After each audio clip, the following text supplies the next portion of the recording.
Bonjour, je suis Dominique Guérotte, néphrologue à Rouen.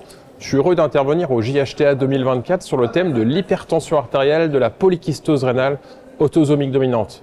Alors l'HTA de la polykystose, c'est un sujet sur lequel il y a des avancées de la compréhension physiopathe et aussi des nouvelles recommandations que je vais vous synthétiser en 1 minute. Donc en gros, la physiopathe de l'HTA de la polykystose, c'est essentiellement considéré comme étant lié à la genèse et à l'augmentation de taille des kystes qui va altérer le système rénine-angiotensin-aldostérone, l'activer.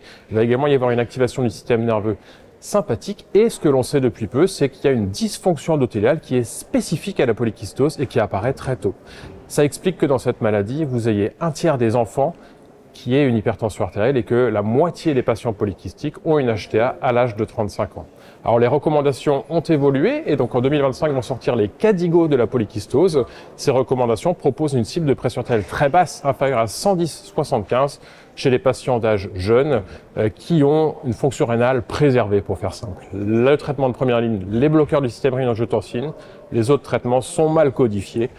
On va essayer de suivre en gros les recommandations de prise en charge de tous les patients hypertendus avec les bloqueurs calciques, les diurétiques thiazidiques et les bêta-bloquants qui peuvent apparaître. C'est très rare d'avoir une HTA résistante dans la polykystose, en tout cas en lien spécifiquement avec la maladie. En général, 1 à 2 traitements suffisent. Alors que retenir de l'HTA de la polykystose?